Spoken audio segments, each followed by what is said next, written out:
Famcast Media, bitch.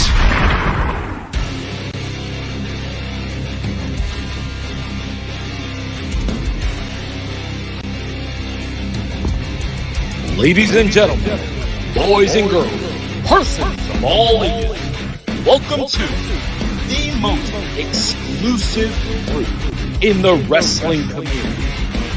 And now, your hosts, first, from Oaxaca, Puerto Rico, Macho Rodriguez, and his tag team partner from New Brunswick, Canada, Macho Tyler.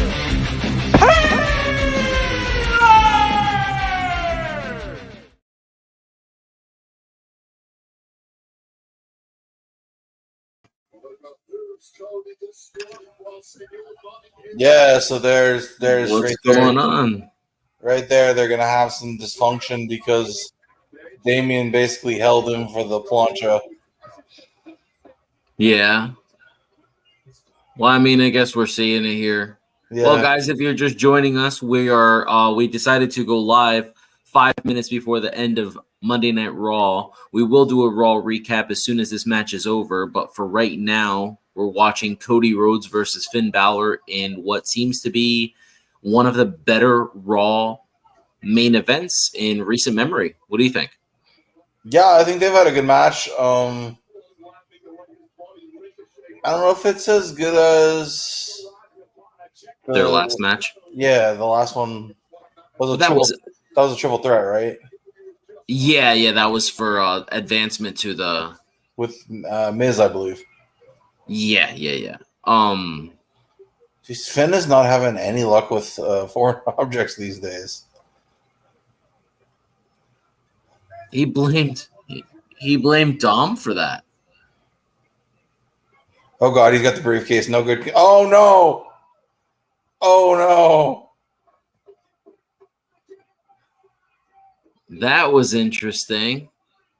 Is it going to be one? It seems to always beat Finn after one, and everybody else it takes three. Wow. So we've got 4 minutes left. Something's going down. Yeah. Dom's in. It definitely feels like. Yeah, I have some stuff to say about Damien and the Judgment Day here. I feel like Triple H does a really good job of subtle hints, and I noticed something very subtly. Something changed this week that hasn't been that way. I went back and looked at some pictures from last week and a couple weeks, and I'm kind of noticing that something made a change for the Judgment Day this week. But I'll talk about it during. If the entire end of the show is Sami Zayn beating people up with a chair, I'm not here for it. Well, There we go, JD.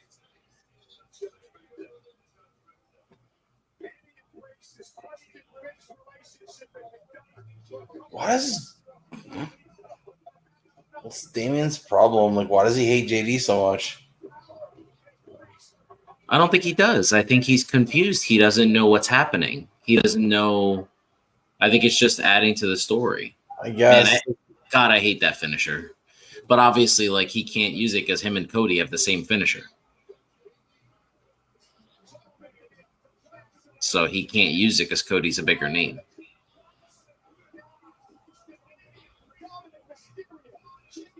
So is this how Raw ends? We have a new member of Judgment Day? Like, is that? Maybe. I like it. Last week, the good guys got to end Raw being on top. This week, it's the heels, and Judgment Day needed to get their heat back after last week. That was a weird ending, I thought. I remember were we watching it, or probably were we just talking about it? Like, I didn't expect the good guys to just win clean like that and to just end Monday Night Raw the way they did. We did talk about it. I remember watching it though, and I sent you the voice message after Shinsuke turned. Oh yeah, that's right. Mhm. Bro, I was like, what? Yeah.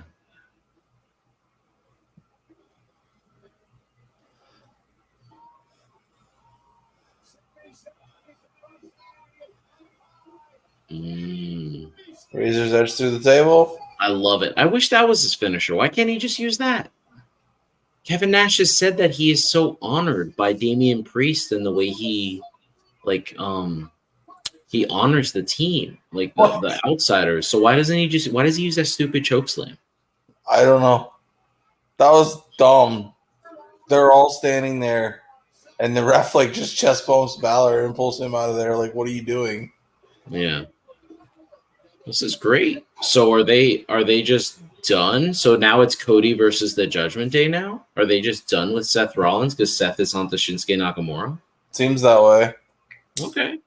I like it.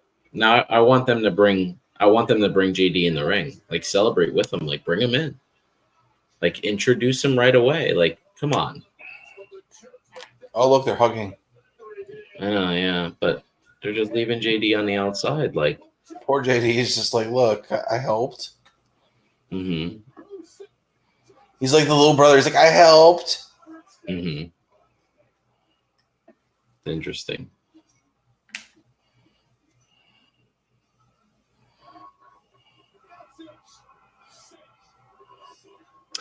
You know, that's another thing. I hate the coup de grace. I wasn't a fan when Caval did it or Loki. Weird finish. Yeah, I'm a fan of what's it? The 1916 is that what he calls it? Yeah. Yeah, I'm a fan of that. Yeah, he's got that. He's got the sling blade. Yeah. Although I guess the coup de grace, I mean, it would really hurt, right? Like someone flying down and stomping you in the gut. I guess I just kind of feel like it just makes him seem really small. You know, like Eddie's finisher. It's like really small. Huh? He is really small. Yeah, but I don't want that. I don't want him to be really small. All right. Well, guys, welcome to Must Love Wrestling, where we are here to review Monday Night Raw. Tyler, before we get started, do you have any initial thoughts? Are you happy with the way the show went on? It was a decent show. Certainly not. I don't think it was on the level of what we got last week. Oh, I wholeheartedly disagree. I was actually thinking that by 9:15 we had 4 matches. We resolved the tag team issue, and we furthered the Judgment Day storyline all by 9:15, and they were all solid matches. I thought that was a great way to start Raw. I guess. I thought last week was probably one, if not the best of the year, pretty close. And well, you and Jobber Nation, you guys agree that this show was pretty boring. No, this one was fine. It was out of 10, I'd give it a 7. Okay, well, yeah. I guess if we're ranking it 1 through 10, I'd probably go an 8 or 9. I think not quite a 10. I feel like a title change would need to happen, like a surprise title change for me to. Yeah. See, last week I would have given like a 9.2. So yeah. Well, Raw opens up with a video package letting us know that Trish is wrestling Becky Lynch, and we're gonna find out more from Shinsuke Nakamura. We also find out that tonight we have we have Finn Balor versus Cody Rhodes. So that's kind of the way it goes. But as always, as it's been over the past couple of months, Judgment Day opens the show, walk into the ring once again without Finn Balor. What are your thoughts before I get into this? What are your thoughts on Finn not accompanying the team to the ring lately? Well, I think it just shows that they're not. There's a little tension, not on the same page. Yeah. They could have said because I don't know if if they were all over there. I know he was in France this weekend. They could have just said he wasn't back yet. Okay. But to cover it, but they teased it, and one thing I got from this interaction, this promo or whatever, Rhea Ripley is without a doubt the leader of the Judgment Day. Oh my God, Tyler. It's almost like you read my notes from Florida. I was just about to say that. Immediately, we see that Rhea Ripley is in a good mood, but Damian looks out of sorts right away. He acknowledges that Finn should have beaten Seth at SummerSlam. And Damian is airing dirty laundry as JD comes out to confront the Judgment Day. But Rhea's not having any of it. And as I say here, and I say in another part of this of my notes, it seems as though Triple H kind of gave us an Easter egg at the last scrum that Rhea is the unquestioned leader of the group. What are your thoughts of JD just inserting himself in, kind of giving the message to the Judgment Day for Finn Balor as to why he's not out there? It adds to the tension because, like, obviously Damian is just not having it. Yeah. I mean, it's definitely something to look forward to. We're definitely it looks like all the rumors that have leaked a couple of months ago may be coming true now.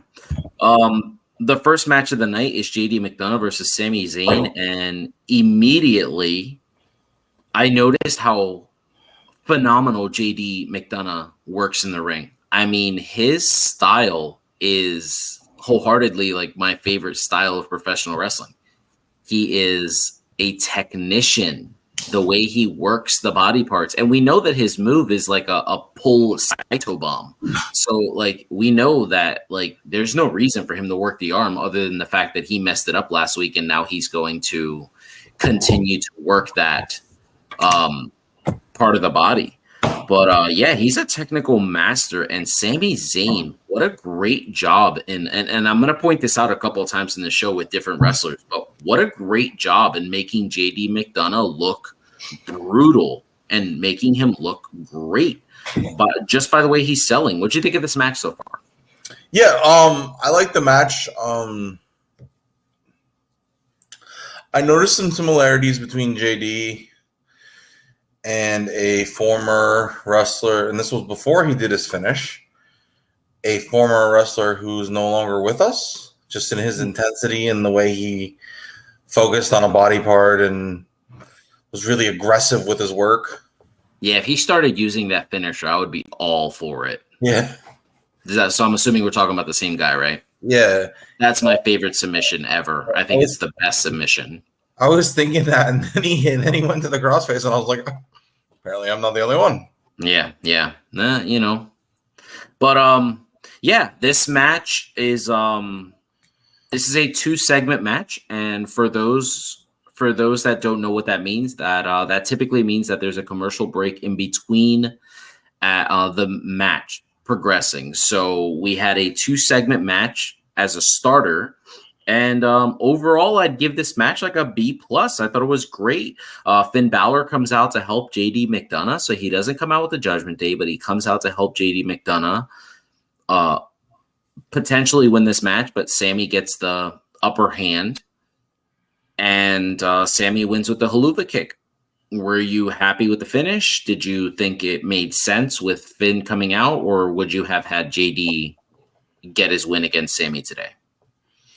No, I mean, I guess it makes sense that Sammy would win. He's not a guy that's going to take a lot of L's right now. Mm-hmm. I'm kind of over it at this point. Like, it was interesting when he was in the Judgment Day, or not Judgment Day, but the Bloodline, and that story was interesting. I just think it's kind of run its course. Well, I think Sammy.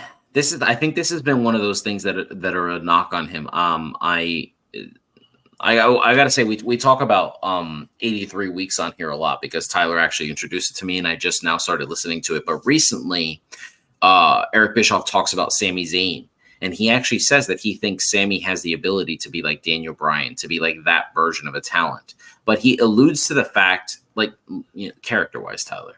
But he alludes to the fact that Sammy's not a solo artist.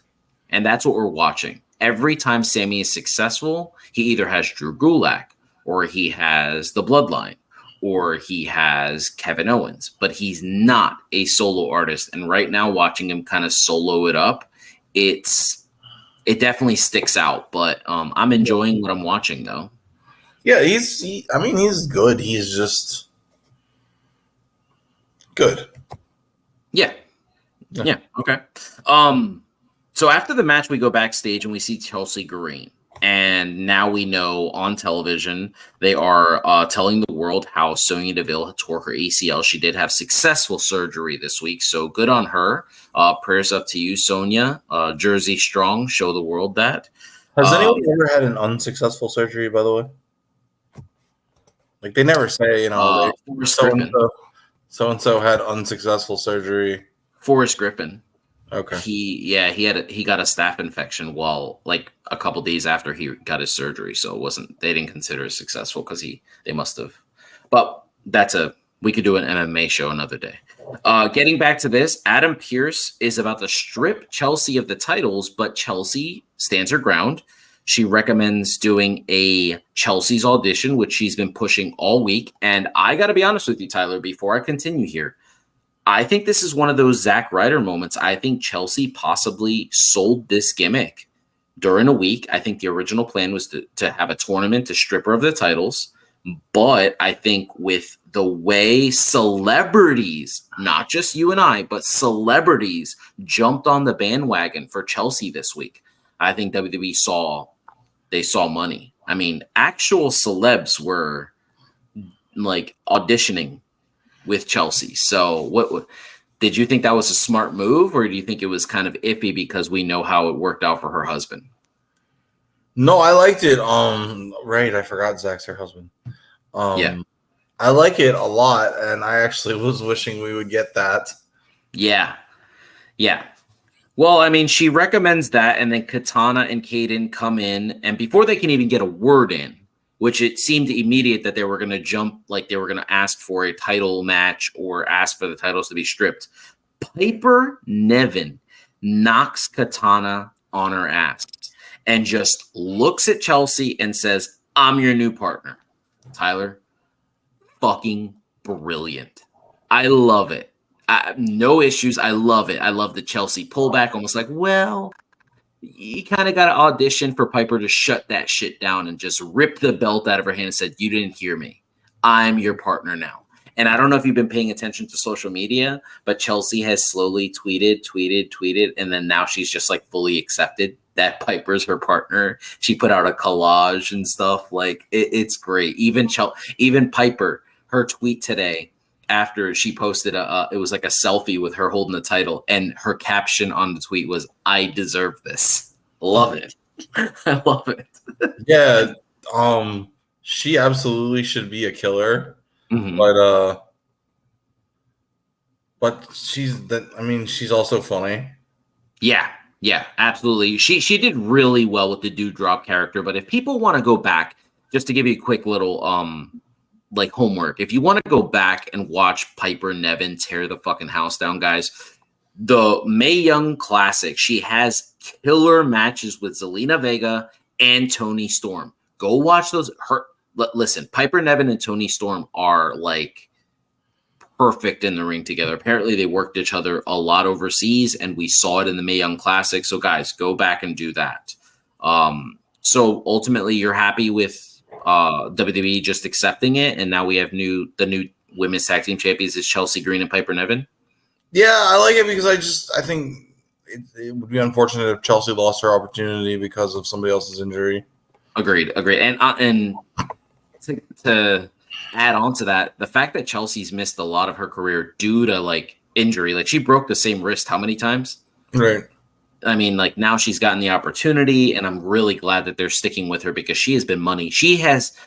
Would you disagree in saying that she has been the absolute best of all of the returns Triple H had after Vince? No, it would be hard to argue with that. Like nobody else has really taken the bull by the horns. Yeah. Braun Strowman was doing quite well until he got hurt. Mm-hmm. Yeah. And Karrion Kross has started to do all right, but But yeah, Yeah. I would say. This is something that I've noticed that Triple H does a lot, and I wanted to touch on it. That's why I put it in my notes specifically like this. So we go right to the ring where Imperium and Gunther come out. But as they're coming out, we go to a backstage segment with Byron and Cody immediately. Like, yeah, they did that a couple times tonight. yeah, I have that in my notes here. I don't understand why they're doing. Gunther's a big deal. Like, he's not. It's not like it's Zoe Stark in the ring, or it's like even we mentioned earlier, JD McDonough. Like, Gunther's like a big deal. He's supposed to be breaking the record soon. Like, we're watching greatness unfold right in front of our eyes, and they just kind of treat him like he's just another dude on the roster. They don't do things like this to people like Seth, Cody. I feel like his title means a lot. Yeah. I don't think he's at that level just yet, but yeah. I just think they're just trying to fit everything in, and so that's just kind of how that worked. I don't know really why. Well, before we talk about Gunther, I wanted to talk about one of the things that Cody said during his interview with Byron Saxton, and I loved it because it was honestly like it was great for the story, and it adds to the dissension. He says he pretty much acknowledges, no, not pretty much, he acknowledges that the Judgment Day has 3 leaders and Dom. And he actually points them out, and that's how he points them out, just like Triple H did. It's hilarious. I love that. But I thought that was great because the Judgment Day have been very clear. According to us, there is no leader. But so far, everyone else, when they talk about the Judgment Day, have picked out their leader. And this is the first time it's been mentioned that there's 3 leaders. So did you think that was kind of like eye-opening, like telling, like, okay, Cody's going into it with the Judgment Day? Yeah, and there have been times where all 3 have seemed like they're the shot caller, so to speak. Mm-hmm. Yeah. Right now it seems like Rhea.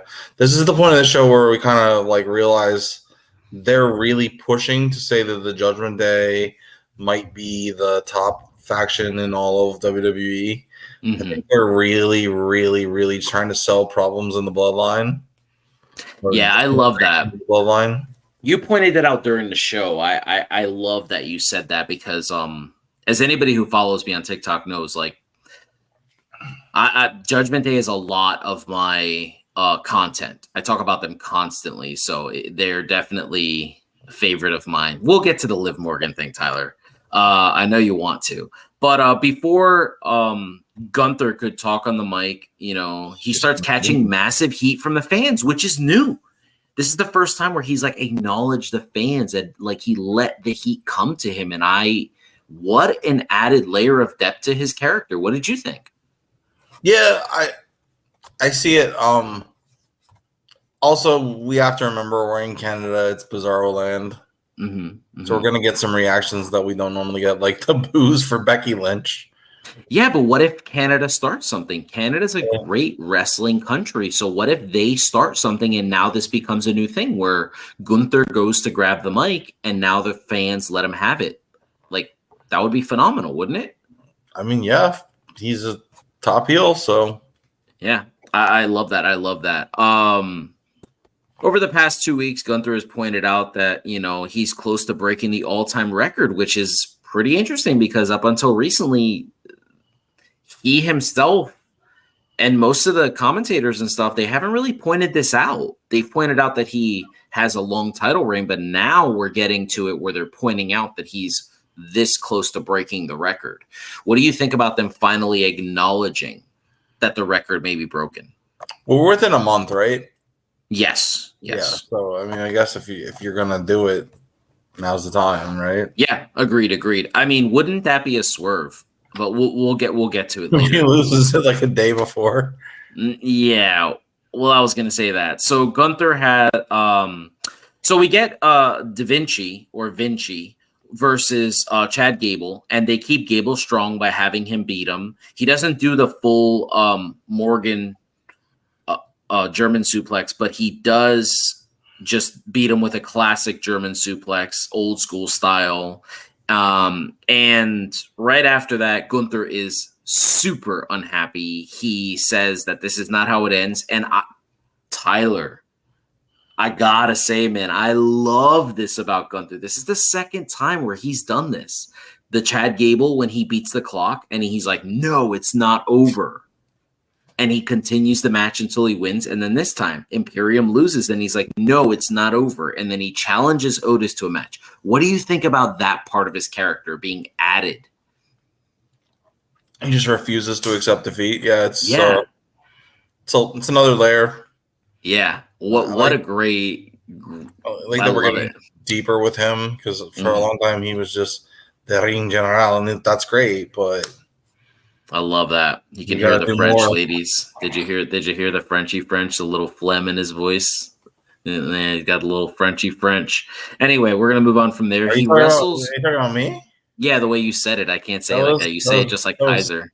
It's German, I think. Yeah, I know, but it's because you could speak French that you're able to. It's just be so fluid with it. All right, so he beats Otis in a pretty decent match, not like as good as the Gable Vinci match, but it's for the fact that these guys probably this is the first time they worked each other. It was really decent. I would give it a 7 out of 10. I guess if star rating, I'd probably give it like a 3.5. Not like in the 4s or anything, but what really impressed me was the fact that he power bombed him with little to no effort. Otis is a big man. Yeah, for sure. That blew my mind. I mean, he's just so strong and he's just a specimen. Yeah, absolutely. Good on him for taking the advice of WWE and just kind of dropping the weight. If only Keith Lee would have saw it as them trying to help him instead of him seeing it as a negative, we might be seeing Keith Lee in more of these roles in WWE, and we wouldn't be seeing him wasted in AEW. The thing about Keith Lee is he was super over just the way he was and didn't need to be messed with, but he was over in NXT, and we know that doesn't translate. They've tried to bring people in with the NXT character. No, it didn't. He came in hot. Survivor Series. That's it. When he wrestled Roman for the title? That was it. He had nothing else. He didn't have any other he wrestled Bobby for the title, I think. Yeah, he didn't have anything else that was like, oh, yeah, we need this. Because if he did, they would have left him alone. But they didn't. Because they saw what they saw in Bayley. The NXT character. Remember, they let Bayley be that NXT character, and it didn't work. They made fun of it. They had her lose matches because she couldn't be too violent.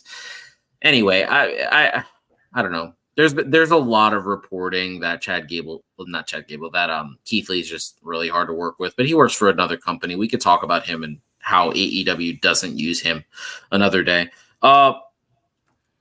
So unlike the past couple weeks or even months before 9 o'clock, we have 3 matches, a massive shift in television, the way they're running it, the way it's been over the past couple weeks. Are you happy with the first hour of Raw? This is all of this that we just talked about is all by 9:04. Yeah, I mean, I think it's definitely good that we're getting more wrestling. It has some of it has a degree of randomness to it, but as far as the matchups, but still, I guess it continues the story of Imperium versus Alpha Academy. Yeah, I realize they already did Kaiser. I still have a lot of interest in Vinci. I don't think that's. I agree with you. But after Otis gets powerbombed, which just like shocks us, we don't see Gunther celebrate. We see Chad Gable come in and give him a German suplex immediately, which leads Gunther to be angry, and he has a backstage segment where he attacks Imperium verbally and says he has to take care of everything himself and challenges. He's going to go to Adam Pearce and challenge Chad Gable next week on Monday Night Raw. So now we have 2 matches, but we'll talk about the second match in a little bit. Are you happy that we're getting Gunther versus Gable next week on Raw? I guess. I mean, I would have saved it probably for the pay-per-view. I was hoping they'd save it till after he broke the record and then just have Gable take it from him, like the very next week. Right. Kind of like very Nikki Bella style, where she breaks AJ's record and Charlotte beats her at the very next pay-per-view. Like a couple days later. Like, just do that. I think the purpose of Nikki Bella's title reign was to break AJ's record, and that's yes. And then the purpose of her record's been broken too. But and then the purpose of this title reign is to break Honky Tonks, because it's been pointed out by multiple people that Triple H is not a fan of Honky Tonk Man, and he wants to erase him from WWE history. Yeah, so, I get that. The breaking AJ's record to me is more about who she's married to, and it just was kind of.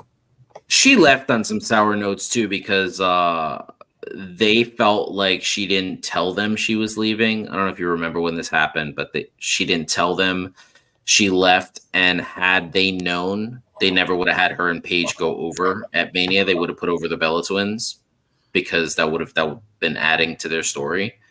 But AJ was able to walk away with a win, which never happened. So she walked into retirement with a win, which is probably not what we're going to see on Friday. But we go backstage to see more Judgment Day. I'm sorry, I can't let that. I'm sorry. What? You think Edge, Adam Copeland himself, the guy who refused to lose to The Undertaker, is going to go out with the win? You think he's going to go out on Friday? Oh, we'll talk about that during the week. We don't need to talk about that now, because I'm gonna bitch about the Raw and SmackDown thing here in a little bit. I'm gonna go on a little rant. But we go backstage. You can't just bring that on me. Well, yeah. Well, it's just my just things that are being leaked and stuff, and then just my opinion. Hasn't that always been the rumor? He was going out in Toronto. That was going to be his last match. We talked about this last year. Well, it would, but there's not really any. You'd think there'd be more build to it, and more. Maybe, but I think the purpose of Edge wanting to go out is he wants to go out his way, and if this is how he wants to go out, we need to respect that. Yeah, sure. I'm just not emotionally prepared. I wasn't emotionally prepared to hear that. I'm a little flustered. Okay. So we go backstage and see the Judgment Day bickering, specifically Damian and Finn, only to be separated by Rhea or Mommy. And clearly, once again, as we pointed out earlier, it seems like she's the leader of the group. She's like the mother, and everybody's her children. That's why I think they call her Mommy. Here's my side note. Here's my thing about Damian Priest. I went back a couple weeks, as far as a month. I went back and looked at every Raw. This is the first time since Backlash that Damian Priest has wore that t-shirt. He has worn the purple Puerto Rican flag shirt every week. And now, a week after, we start hearing rumors that he's the one getting kicked out. He wears his individual shirt that has zero to do with the Judgment Day. Now, his other shirt doesn't really say the Judgment Day, but it's in purple and black, which alludes to the fact that it's a Judgment Day shirt. Same as Dom's, same as Finn's, same as Rhea's. This one is an individual shirt. I thought that was Triple H kind of giving us a breadcrumb. What do you think? Maybe. I liked it. Or we could just be reading way too much into a shirt. That's what we do with professional wrestling. Yeah, yes. Yeah. Don't we all want to be the one who guess what happens? Wouldn't you? Don't you? Doesn't it feel better when you figure something out before like dirt sheets or before like it actually happens? Don't you enjoy that? I guess I just want to be entertained. Yeah, but it would be nice if Must Love Wrestling made that call before anybody else did. Sure. All right, I'm gonna go on my rant now, if you're okay with that. Right before commercial break, we get a beautiful video package of Edge pretty much showcasing his entire career, which leads to last week in SmackDown, where he challenged Sheamus for the match in Toronto. I fear that Edge will retire after Friday. That is what I'm saying. But since you're not emotionally prepared for that, I'm gonna bitch a little bit. And just like that, we jump right into a video package of the Tribal Combat and the Bloodline and what happened last Friday. And it immediately, this has nothing to do with listening to 83 weeks, but the fact that Eric Bischoff has been so prevalent in my mind, I wanted to bring this up. Don't you miss the days of Raw versus SmackDown? Don't you miss the days of Eric Bischoff yelling at Kevin Dunn on television for showing a SmackDown commercial? No. You don't miss those days? No. I do. I don't give a fuck about SmackDown when I'm watching Raw, and I don't care about Raw when I'm watching SmackDown. I want them to be separate. What's the point of the draft if you're going to update me on everything that happens on Friday? I don't want to know. Keep that shit separate. It's supposed to be two brands, not one. Well, it is two brands, but that doesn't mean they can't. It's the same product. They're going to show highlights or whatever. I get it. I guess I thought the argument you were going to take is that it's Roman and the Bloodline, but it's just. And that.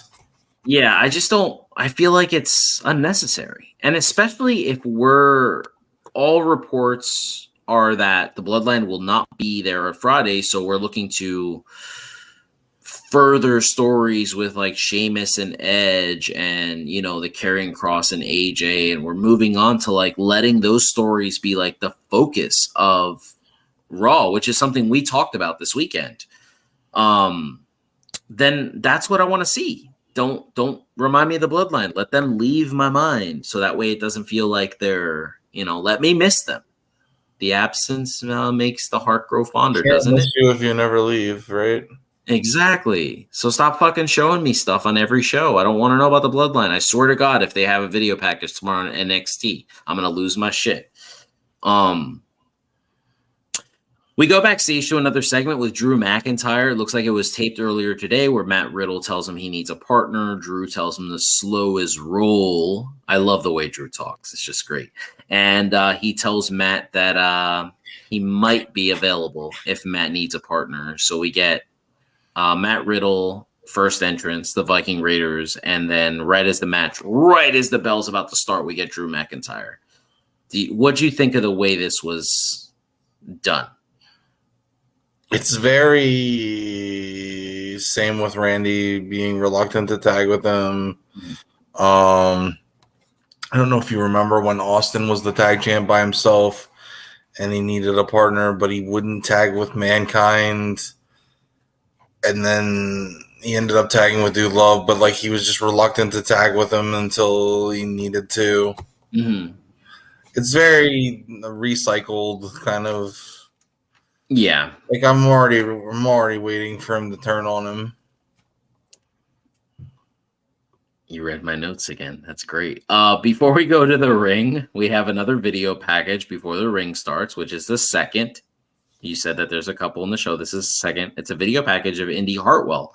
And she, you know, I want to remind people she did not she relinquished the NXT championship. Nobody beat her. So she is the third NXT Women's Champion to go to the main roster and not lose the title. I love that. I love that. It sends them to the main roster super strong.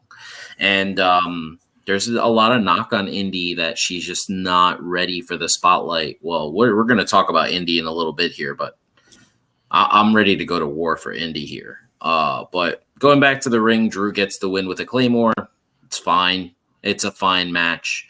What I got out of it was that Drew is a fucking star. He doesn't need to be in the ring with those other guys. He just looks so much bigger, like not physically, but just like his aura, his presentation, everything about him just feels like main eventer. And the rest of those guys seem like middies, like they're just mid-carders, opening match guys. Like I get that we're in like one of the worst times in wrestling in terms of we have so much talent that not everybody could be in the main event, but Jesus Christ. If Roman's going to be missing SmackDown, send Drew to SmackDown and let him main event some of those shows with people. Like, give us some of that shit. Like, who wouldn't want to see Drew McIntyre feud with Edge? That'd be great. That would be great. Yeah. So, do you agree? He just looks large to those guys? Yeah, and it's sad in a way, although he's done it to himself. Because Matt Riddle was looked at when they signed him as someone who was going to be one of those guys. Mm-hmm. and he just isn't. I mean, He's not portrayed that way. He doesn't act that way. he's a 4. I like to use this in wrestling. I like to steal the 420. baseball term. No. I was gonna say, yeah, that's funny. That's a good one. No, I like to steal the baseball term 5-tool player. He's a 4 out of 5 tool because his head's not in the game. Yeah. Everything else, he's great. I feel like he could possibly he could talk when given the opportunity. His segments, his backstage segments in the ring, he's very comfortable in his own skin. Yeah, he's very entertaining. He but clearly he he just has struggles. Yeah, he's got struggles and it shows. Yeah. And now, which is one of my favorite things that has changed over the past 2 weeks, we get more women's stories here for wrestling. Now we have more layers to the Rhea and Raquel thing. And, I like the change of this after SummerSlam. And I'm starting to think, was this the plan all along to just make it to SummerSlam, not have Rhea, have her really establish the Judgment Day, and then we're going to focus on her and her title after SummerSlam? Do you see that that's kind of what's happening right now? That does seem to be what's happening. They are just not doing Raquel any favors with the way they're it. The segment with Indy and Candice was like 3 elementary school kids getting ready for a sleepover. I partially agree with that. I actually thought that Indy came off better than Raquel. It was almost like Indy was like the final boss, and Raquel just came off as like one of her lackeys. It was very interesting the way the segment was shown to me. It didn't look, Raquel doesn't look strong at all right now. Like when she's beating the crap out of Rhea, yeah, she looks strong because she's bigger than her. But in terms of what we're watching right now, nah, it doesn't look good. Because from what we've seen, in NXT and stuff, she can talk. Yeah. So especially when she's a heel. Yeah. She just looks like a just happy to be here. She's the anti-Finn. Really want to fight.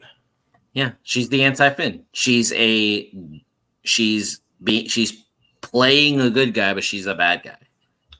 Like her and Dakota in NXT were like a really good team. If they add her to Damage Control, that would be brutal. Anyway, we get a nice little segment backstage with Candice and Raquel. But I can tell that the idea is to prop up Indy here. As I said to you before, Rhea comes into the ring. And once again, the third time, we have a backstage segment during Rhea's entrance, who is supposed to be the main star for the women's division, or one of 2. And we have Drew and Matt Riddle, and they're talking, only to be interrupted by the New Day. Let me just say that again. New Day. And I wanted to run this by you because I know this is something you said you did not want WWE to do. Well, how do you feel about Xavier Woods making fun of the Street Profits, saying kind of calling them pretenders, saying that they think they're Shelton and Cedric? What did you think about that? Because it seemed like you don't want the Hurt Business to be brought up right now. Well, I just think I want them to be their own thing. Yeah. I think they're better than just being revamping of something that did end too soon, but I think they're better than that. Agreed. Nothing against Cedric and Shelton, because I think they're both great performers, but I just don't want to see the Street Profits pigeonholed into that same gimmick. Agreed. Because they're both just phenomenal. I definitely want, I don't know, I just thought of this as you were talking. I would really like it if their group name had the word Hollywood in it somewhere. Like Hollywood something. I just feel like that's what they feel like big time, Yeah. Or maybe if they stole the Lakers catchphrase from the 80s, like Showtime something like that. I think that'd be really cool. But yeah, now we get our second match announced. Yeah, right. Now we get our second match announced for next week on Raw, which is the New Day versus Matt Riddle and Drew McIntyre. Guys, that match is going to be awesome. It hasn't even happened. It's going to be awesome. You mean the Glass Bros? The Glass Bros. The Glass Bros. I like that. That's funny. That's Did what you they just come call up with that? No, that's what Riddle called them. Oh, okay. I must have missed it. Okay. Yeah. All right. I really like when Riddle and Kevin Owens interact, but Glass Bros? what? Was it Glass Bros? I don't know, but you should copyright that shit if you came up with it. Maybe you just thought he said it because he's a weirdo. But yeah, so we go back to the ring and Indy comes out looking really good. She comes out and I love how Michael Cole brought up the fact that Indy has always been 2 steps behind Rhea and their roots go back to Australia together. I thought that was a great way to bring Indy into the light. And immediately Rhea starts dominating her. This match is like 3.5 minutes long, but I would say that Indy held her own, and this is what I love about Rhea. This is what sets her apart from all the other women on the roster, including Charlotte Flair. In those 3.5 minutes, she gave Indy enough that Indy looked strong as fuck. What'd you think?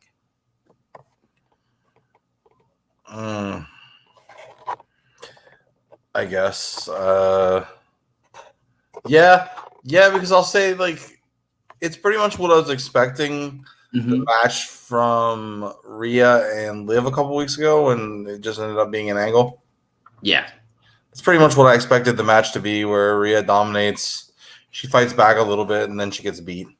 Mm-hmm. Yeah. So, yeah. Okay. Yeah, I mean, it's just one of those nice things. Rhea gets the win. She hits the headbutt to stop Indy in her tracks, hits her with a pump handle slam, pins her in the most beautiful pin in the history of professional wrestling. And from there, she gets 0 time to celebrate as she gets attacked by Candice LeRae. What did you think about the fact that Rhea wins the match in dominating fashion and she doesn't get to stand strong? She gets stopped by Candice and Indy. They both stop her. It takes 2 to knock her down. What do you think about everybody coming for Rhea? Well, it's interesting because when they replayed the segment from last week, where it seemed like everyone came out after her, in reality, it was Indy and Candice came out to hold Raquel back, and then she attacked them. Yeah. I had seen it the other way. I thought they had come after her. But yeah. But then tonight it is the opposite. I think Candice is the best of the 3. So yeah, I like seeing her get involved, and I think she would make an interesting opponent for Rhea because she's one she can take the beating and fight from underneath and come back. Well, Rhea, going back to the inception of the Judgment Day, Rhea actually said if she can add anybody to the Judgment Day, it would be Candice LeRae. She is a massive fan of Candice, and even through her heel character, has put Candice over on the main roster. So that would be interesting. Especially if this leads to Candice betraying Raquel and Indy and joining the Judgment Day. So that way Rhea kind of has that other protector. Because she points out that she's a warrior. So I like that. I like that. And now we go to Shinsuke Nakamura coming out in that beautiful, sleek black suit. He did look kind of like John Wick. It was nice. He comes to the ring to be interviewed by Michael Cole. And, right away, Cole asks him a question, and Shin backs up very slowly, monotone. And I got to tell you, I was a little nervous about this because of Shin doesn't really have great ability talking, but finally, The Rock has come back. Okay, let me back up. I'm sorry, guys. Finally, they take a story from the women and they add it to him. We have seen it with Kairi Sane. We have seen it with Io Sky. We have seen it with Asuka. They let the man talk in Japanese. And the crowd is loving it. What did you think about the fact that the only English words he said was World Championship? Yeah, I kind of expected it. Really? I did Why not. I didn't know Pleasantly I didn't surprised. know he would talk Japanese. I knew he was going to go to the I know speak English. Oh, okay. Because that's what he did better. before Yeah. when he was a heel after I mean, nutshotting AJ repeatedly. yeah, I mean, this is what I'm saying. I posted an immediate video on TikTok about this because I had to react because it was fresh in my mind. And I actually say that. I say if this is the Shin we would have gotten, this Shin beats AJ at WrestleMania for the title because he would be so much more over. This works perfectly. Somebody posted in the comments, which I didn't know this, but somebody posted in the comments that in Japan, typically Japanese wrestlers that are heels, so not gaijin, not like American people that are in Japan. Japanese wrestlers that are heels in Japan speak English when they cut promos. So, I mean, don't you love that? I do actually. When that's pointed out, Yeah, I do love the reverse. yeah. I do love that. Yes. So obviously Shin whispers. Well, from here we get Seth Rollins comes out and he tries to get the crowd invested. This crowd was kind of monotone tonight, by the way, but he tries to get the crowd involved. They're really not like they do his song a couple times. He challenges Shin, which I find interesting that he's challenging someone. And from here we have. Nakamura whispers something to him. What did he say? I don't know, but it was like Robert Pattinson's Batman. The man sold me with his face. When Seth Rollins gives that look, he looks so confused. He looks like out of sorts. I was like, oh my God, I feel like I'm watching Pattinson again. He looked like, really upset. Yes, it was perfect. Yeah, I don't know if you've seen The Batman, but Robert Pattinson sells the movie with his eyes. Everything he does with his eyes it makes the next scene better. And that's what Seth did today. Don't. I have not seen it. He is an absolutely phenomenal actor, though. So I don't. That doesn't All right. Because my brother-in-law Jonathan, he's an asshole, and he likes to tell me how bad this movie is. But anyway. My sister Jazzy watches our show, so now she's gonna listen to me bash her husband on here. But anyway, so getting back to this, he says something and he just kind of like gets out of the ring, leaves Seth in shock, and then the crowd kind of picks up and Seth knows something is going on and he Kinshasa. I love it. It's the second week in a row. What do you think about like Shin having the upper hand on Seth? That doesn't really happen. Yeah, it just means he's gonna lose. All right. Well, I just want him to have nice things. Yeah, but my favorite. Well, I guess Seth's one of my favorites. Yeah, but we can't have like any of them have nice things. Seth's been champ for like what 4 months now. Yeah. 3. So he's going to lose the title eventually. Just give it some time. It's going to happen. Whether Finn takes the briefcase off of Damian and he cashes in on Finn in the same night, which is kind of what I'm thinking is going to happen. That's my mindset, that Finn and Damian are going to fight for the briefcase. JD and the Judgment Day are going to cost Damian the briefcase. And that night, Finn's going to cash in and the Judgment Day is going to get the world title. That's my thought. What do you think? Now, I don't want to piss you off because this would be the second time I convince you that Finn's going to be world champion. And if it doesn't happen, you're going to be very angry with me. So I liked you had an idea about maybe Damian wins it and then Finn wins the Rumble. Yeah. And he beats him at WrestleMania. That actually made a lot of sense to me. Yeah, I think that would be great. Especially as over as the Judgment Day is. Which they got when they first came out tonight. They got a little pop.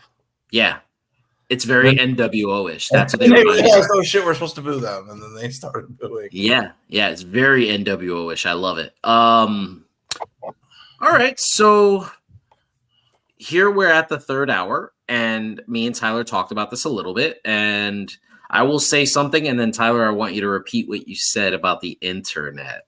So a little shocking. Am I right? I don't know. I didn't look either. Nobody said anything. It was just me and you talking. I was taking notes because I was really watching the match. That's what I said to you in voice text. I was really watching the match. I've been looking forward to this match for 4 fucking months. I wanted to watch it. But a little shocking at the top of the hour, Becky Lynch versus Trish Stratus. And it's at 10 o'clock, like 10:02. So Tyler sends me a voice text. And what did you say? Cue the internet exploding. Right? Because people are going to be very angry. You're not the main event. Yeah. I kind of thought the same thing. I was like, this is interesting. This is what I actually said was it's a little shocking, and I expected this to be the main event just based on the fact that they were bumped from SummerSlam and because they had advertised this match as like the match for tonight.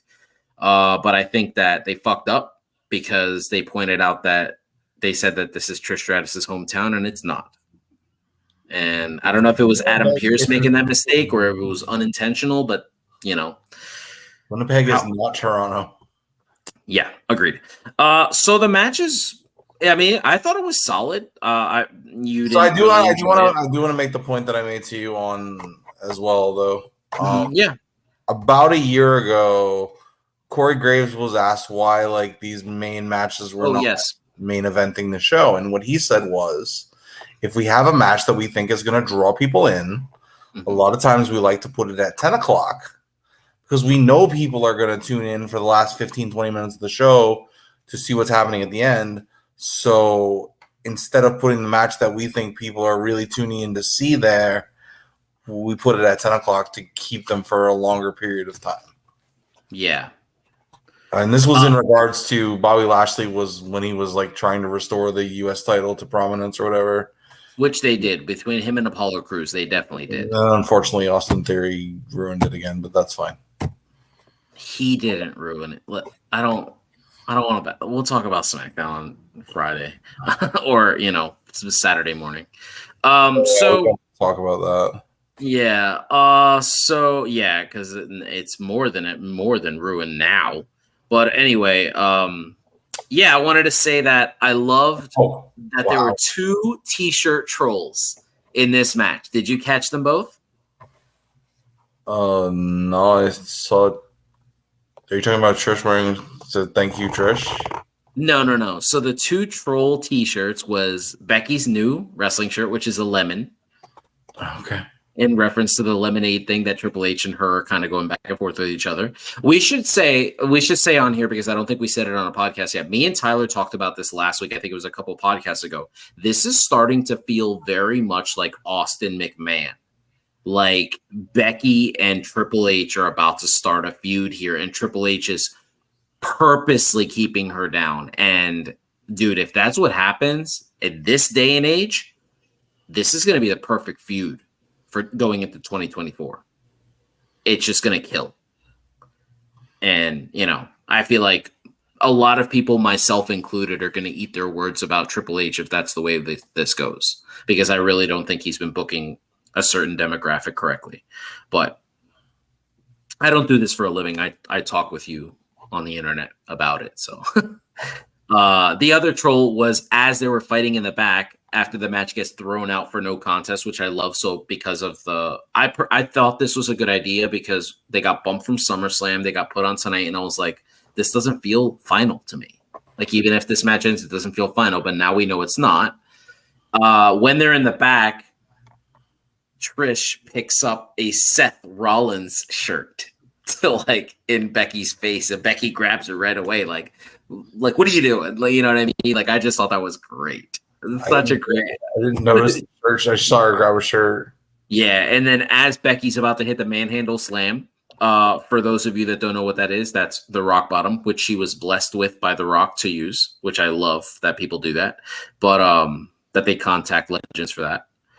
She was about to hit it. Zoe comes out, and Zoe and Trish walk away after a chick kick, and they go backstage, and we get Adam Pearce angry. Well, she's usually only that angry at Chelsea, telling them that the match that they're going to wrestle one more time in a cage match.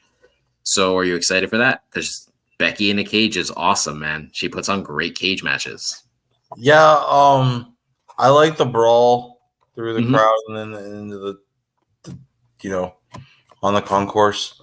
Yeah. I didn't like this match very much, so hopefully the next one's better.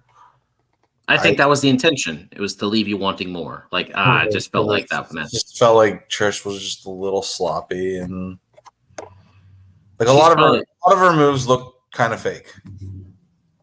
Well, all right.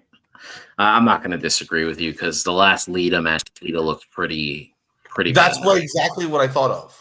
Yeah. I mean, Trish normally doesn't look this bad, but yeah, no, she doesn't. The first match was really good. Yeah.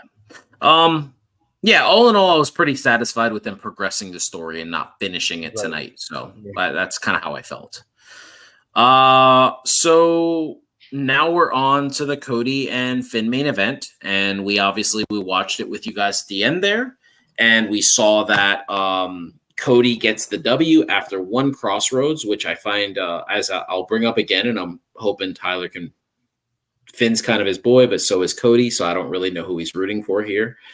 But why does it feel like Finn is the only guy Cody could beat with one Crossroads? What's your take on that? Because everyone else he's got to do it 3 fucking times.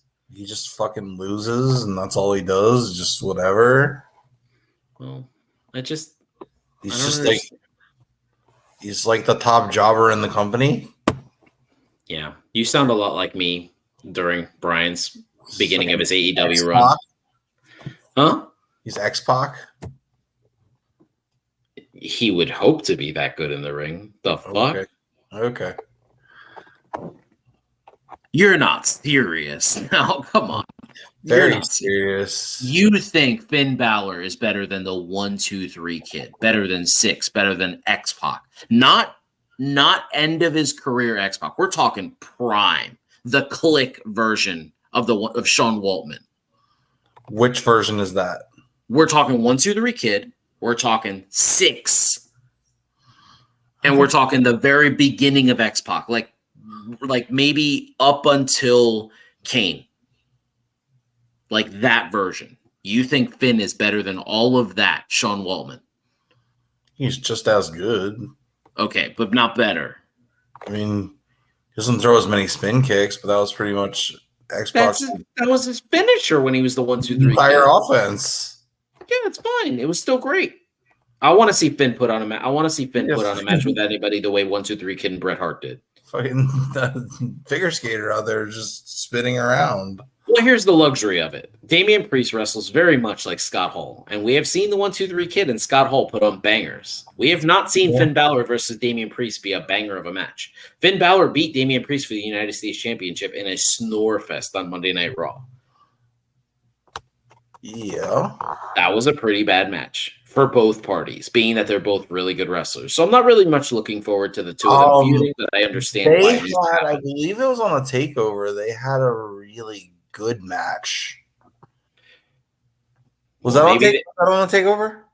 Maybe. I don't know. Damian in NXT was otherworldly. Yeah. This was, we saw that version in the Bad Bunny match. We saw that guy. I don't remember which it was. It was when Finn was doing the Prince gimmick. Oh, okay. But I'm pretty sure it was on a takeover. Okay. All right. Well, I mean, the match itself between him and, like I said it on here in the beginning of our live, that it was pretty good. I thought it was one of the better main events in a long time. Well, we're going to segue over to another topic, and we're going to wrap it up after this, guys, because it is midnight, and I'm sure you guys want to get to bed. So just wanted to give you a heads up. Lately on social media, for some reason, there's been this resurgence of Liv Morgan love. And I get it. She's super popular.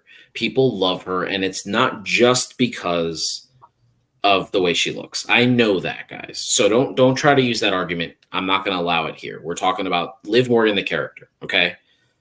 In terms of the character, she's fine. She's not bad. She's not great. She's good. She's fine. She's Zack Ryder who got over. Like, that's who she is. She's that version of a character. You can't keep comparing people to Zack Ryder. Okay, so what do you want me to do? A couple weeks ago, LA Knight was Zack Ryder 2.0. No. I didn't say Use that. those Somebody exact else said that on the words. internet. Yes, I told you that somebody else said that on the internet. I didn't say that. Okay. He's way better than Matt Cardona. No. What I was gonna say is, all right, fine. So she's Canyon. She's not bad. She's not good. I think her character is really good. I think she's okay in the ring. She's an awful talker. Like, she doesn't sell the character. She can't get over on her own. They put her in a great position to be world champ. They gave her the hyper push. Like, only a few people get this push. And I've realized, I wanted to point this out to you. I've realized that the worst Money in the Bank cash-ins turned to world champions are same night ones. They all have bad runs. All of them. Kane, bad run as world heavyweight champion. Dean Ambrose, bad run as WWE champion. Liv Morgan, bad run as women's champion. For some reason, when they cash in immediately, it's like they're like, here's the story. We'll start writing you a new story on Monday. And it's like, why not write me 3 months? Like, tell me where it's going. So that way, like, she's not left in the dust. So I'm going to blame what happened to her on writing, not Liv Morgan herself. But well, they certainly weren't well booked matches. Yeah. I'm really trying not to blame the opponent at all, but it's hard. You can't do that because I just pointed out 2 other wrestlers that didn't wrestle anybody at the likes of Ronda Rousey. You can't really blame Ronda if the other 2 people that are, one is a legend and one is Dean Ambrose. You can't say that their runs were bad because they had bad opponents because they didn't wrestle bad opponents. Fucking I'm not Dean talking Ambrose. about their opponents. I'm talking about Liv. Yes, but they're all 3 are underwhelming, and you're saying the reason Liv's was underwhelming was because she feuded with Ronda? I just don't think they had good matches. I don't think they had good chemistry. I don't think Ronda's very good. I find this so odd, the hate about Ronda Rousey on the internet, especially since Liv Morgan doesn't win the fucking title if not for Ronda Rousey. It was her idea. And Liv has said it. People in the back have said it. Bobo the Clown has said it. Everyone gave flowers to Ronda for that. It was her call to drop the title to Liv that night. It was an excellent, was good for the business. It was good for the business, as she always did good for the business. Always. She always put the business first. Just as a worker, especially in this second run, I don't think she's very good. But it's not her fault. She's a much better worker than Liv Morgan. No, she's not. Yes, she is. Maybe when she's wrestling Triple H and with Kurt Angle and Stephanie McMahon in the match that was probably practiced for months. You know what I'm going to do for our thing? I'm going to figure out a way to put a fucking poll on here. And we're gonna have people vote. Who's a better in-ring performer, Liv Morgan or Ronda Rousey? And we're going to put a poll on here. And that's not going to change my opinion. Okay. Well, I'm just saying, I just think that Liv Morgan will never in her career put on a match like Ronda had with Nia, a match like she had with Charlotte at Survivor Series, a match like she had at WrestleMania with the Authority. That's my point. When you call her a better worker, you have to realize that like Ronda's had classic matches, people like show-stealing matches. Liv has had none of those. The match with Charlotte was just 2 people beating on each other. It was great. Okay. But it wasn't exactly a wrestling match. And this is like where I like to point out. This is where I like to point out that when it comes to Liv Morgan or Finn Balor, Tyler is super like loyal. He will not. He just won't be objective because you have told me on multiple occasions that wrestling is subjective and we all like our thing, but lots of people say that was Charlotte and Ronda's best match they've ever had, and here you are saying it's not a match, it was just a no, it was fantastic, but like it's a certain type of match. Okay, but Liv changed her style to that style. She became a hardcore Harley Quinn. She changed her style to that. Kendo sticks involved and But before the kendo sticks, the match was really good. That just took it over the top. Before Charlotte snapped, before the DQ, the match was good. people don't just talk about like the last 3 minutes of the match. They talk about the whole That's match. what people mostly talk about because that was very memorable. Yeah, but not only that, that match itself is why Charlotte was added to WrestleMania. Because they were like, wow, like Great. There's another reason to not like it because that just ruined that whole thing. no, it didn't. Should have been Ronda and Becky. That was the I'm story. sorry. Yeah, but Whenever you add someone at the last minute, it wasn't last minute. It was like 2 months before. It was not 2 months, but yes, it was. She won the Royal Rumble. It's never good. I don't know. I disagree. But getting back to the reason we're talking about Liv Morgan before we wrap it up here, guys, there has been this slew of people that are recommending Liv Morgan. They're like begging for, and I feel like this is going to be like the Daniel Bryan effect, where they want Liv to win the Royal Rumble and to beat Rhea Ripley at WrestleMania. I don't think she's fucking deserves that. She doesn't deserve it. None of that. Not even a close. She doesn't even deserve to be in the Rumble. To be honest with you, like she deserves to be in the Rumble. 30 best performers in the company. She deserves to be in the Rumble to get like Paul London. Like, let me have a memorable elimination. But Triple H has been giving us clues for 4 months about Becky versus Rhea. That is clearly the money-making match. You just said someone getting added ruins it. So if we don't get Becky versus Rhea at WrestleMania, or all of a sudden Liv Morgan gets added because her fans like get her into the match, I feel like you're going to be making the argument, but Liv's different. She deserves it because she's my favorite. No, she doesn't need to be in the main event of Mania or in the. No, she doesn't need that. It should be. That's what the story's been leading to all along. Yeah, is Becky versus Rhea. I feel like this puts Rhea over the top. I feel like this winds up being Rhea beating Becky at WrestleMania. I don't think Rhea drops the title at Mania. I don't think Becky beats her. She's not gonna like, I feel like internally she wants to help move the women forward. Right. So she's not gonna be like, oh yeah, I'll beat you at WrestleMania and just like ruin your momentum. Like, no, like Becky's already. She dropped the title to Bianca and then didn't win it back from her.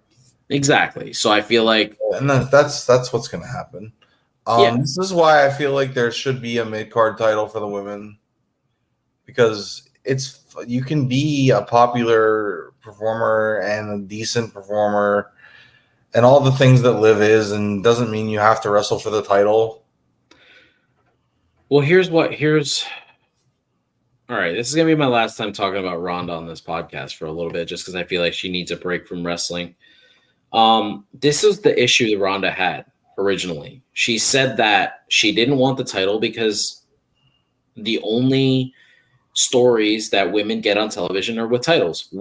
I understand what you're saying, and I want to agree with you, but I strongly disagree, because I feel like Liv should just get a fucking story with someone. She doesn't need a title. She could just get a real story with someone. Like, what is the harm of having Liv Morgan feud with Raquel going into WrestleMania? The two of them is just like David versus Goliath, Shawn Michaels versus Diesel, and they kind of just have that feud. Or Liv Morgan versus like Asuka. Give her like a massive opponent at WrestleMania. That would be fantastic if they would do it. But yes, that's what I mean. They don't need another title for that. Or, which I know this is a big one, but I feel like this would be a hell of a way to move her forward, if Liv is used in the sense of a Dolph Ziggler and she goes back to NXT and Liv versus Tiffany. She beats Tiffany for the NXT championship, and they kind of do it the way they did to help build her, like they tried to do Braun Breaker early. But I would say that at this point, Tiffany is more ready for the next level than Braun is. So, like, I feel like if Liv wins, I feel like they keep her in NXT as champ for a little bit, you know. But that's what I mean. Like, she would be a 2-time world champion, because that's what it seems like Nick Khan is doing. We're going back to acknowledging the NXT championships as a world championships and like the third brand instead of like developmental. So if we do that, then that means Charlotte's a 17-time champion. She already broke her dad's record, which is why they should have just kept it the way they did. Yeah. Do we have separate records for men and women like we do in other sports, though? I mean, That's the way they're saying it, is that she's going to beat her dad's record. That's why she has so many fucking championships. But the point is, like, if they would have never done this, if they never would have pushed them back to be the minor leagues, then Charlotte would already have broken the record. It would have been a massive deal. But they probably wouldn't. If that were the case, I don't know that they would have done it the way they did, where she just won it on a random episode of SmackDown after Ronda had already defended the title. yeah, I agree with that. Another feud, just because I feel like they're so similar, I would really like to see Liv Morgan and Alexa Bliss. I feel like Alexa Bliss could really bring out the best of Liv Morgan, because Alexa's besides Becky, she's the best talker of all the women. That would be fun. I like what you said with Asuka, especially with her tweeting whatever it was she tweeted. I don't really understand. Oh, okay. Yeah. I don't know what's going on either. It had something to do with someone said something about pineapple on pizza, and she got very upset about something, and I don't really understand. No, me neither. I guess there must be more to it than that, obviously, but that's the only context I was given. Yeah. I mean, I think that would be great too, but so if she's going heel, I mean, I think that's because she's another person who deserves story and deserves to be like, honestly, and I've said this to you too, that I think they should have their own show. Yes, they have. They're on Peacock. They can kind of give us like a show on Peacock and stuff, and we can have it that way. But I don't know. I don't know that Triple H is definitely wrong when he says that they get the same amount of time. No fucking way. They do not get the same amount of time. Yeah, he said they get treated the exact same way. They get the same amount of time. That's what he said in the scrum. He actually said those words out loud. They give the same amount of they give the same amount of time when they're working on, putting shows together. We can't possibly, that's just demonstrably false. Yeah. Although I say that, but there is there's a lot of little video packages and backstage segments, and so if you're counting those, then maybe. I've never actually timed it. I know you see the thing that shows. Yeah, I always retweet it. This many minutes of wrestling. Yeah. I would like to see that add, interview time, backstage segments. Like, I would like to see comparison of how much time. But that's not the way they do it. It's about women's wrestling. It's specifically about in-ring work. That's why his second tweet, if that's a guy, I don't know, because we can't tell. But whoever tweets that, the person that tweets that, that's why their second tweet is about the amount of wrestling on the show. Total wrestling. Okay. So I think that's what it is, because people complain that they don't have enough actual wrestling. And then tonight, look at it. Tonight, the wrestling, what they get, 3 minutes? They only had one women's match, right? 2. At least 2. Oh, yeah. We had the Becky Lynch match, and that was 5-6 minutes. It was long enough that they were talking about cardio, and I was like, they've only been in the ring for 5 minutes. Yeah. So they've had less than 10 minutes on a 3-hour show. So, but then they had how long was the brawl? Okay, but let's if you're gonna bring up things like that, how long was the tribal combat segment that we didn't need to see from another show? How long was the Edge segment that we didn't need to see from another show? Oh, you know what? Before we go, we actually skipped something. They did progress the Miz and LA Knight's feud, and the Miz did let us know that he is a better talker and better wrestler than LA Knight, and he introduced his catchphrase, which is that he's awesome, which it's always kind of lingered around, but it looks like it's back. So what'd you think of that? You like the continuation of their story? Yeah, because I think they should have at least a pay-per-view cycle, and then LA Knight beats him and moves on to someone slightly higher on the card. Yeah, hopefully Rey Mysterio. All right, well, we'll end it there because the quicker that Rey Mysterio loses the championship, which honestly, I just really want Santos to turn heel, leave the LWO, and just kind of like beat the crap out of Rey Mysterio and just kind of run him out of business. Why are you so upset about this? Because I don't like the fact that this is something they do. I don't think anybody wanted Rey Mysterio to be champion again. There's no need. He's on his way out. What would be the purpose of this? This feels very Hogan beating Triple H and losing to The Undertaker. That's what this feels like. Well, except that it's different because Rey Mysterio isn't Hogan and hasn't done all the things that Hogan has done. No, you're doing that thing you did last week with the Finn Balor thing. We're talking about from 8 o'clock to 10 o'clock on Friday night. That's it. We're not talking about the past. We're not doing that. Stop. I'm using the Shady McCoy thing he doesn't speak. We're talking about now. What happens now? The story that's being presented to us, Rey Mysterio, there's no need for him to be champion. There's not even a build to it. There's nothing. We were building towards Santos Escobar. So if the plan is for Santos to take the title off of Rey, then it feels very much like Undertaker beats Triple H because Hogan beats Triple H because then it feels like, oh, Triple H dropped the title to a legend and they can play up the fact that he was in awe, kind of like the way the NBA plays up when people play shitty against LeBron. They're like, well, they're just staring at him instead of actually playing him. They can use that. And then he drops the title to Santos. I just don't get it. I feel bad for Austin Theory. He was on such a high trajectory and then just dropped. Just had to send those snaps. Oh, God.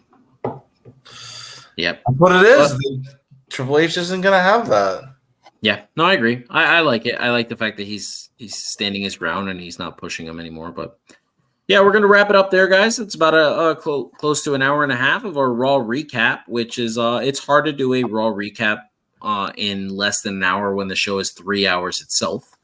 And we have to give you thoughts on what we like. But the SmackDown show, the recap will be a little bit shorter. And we will start to do more recaps like, NXT and AEW Dynamite and AEW Collision.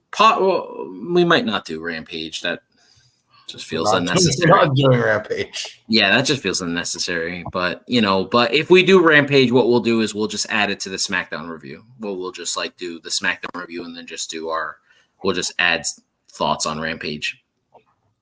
Rampage is going to have to get a hell of a lot better before we start doing Rampage. Yeah. Honestly, we could do it like ECW and SmackDown. We could just start with Rampage and then just do the whole review for Collision. How's that? We just kind of gave you a peek behind the curtain, guys. So possibly should have had that conversation off air. Now I have to watch Rampage. Yeah, yep. All right, guys. Well, thank you so much for tuning in with us, and we look forward to talking to you after Dynamite. So, all right, we're out. We're out.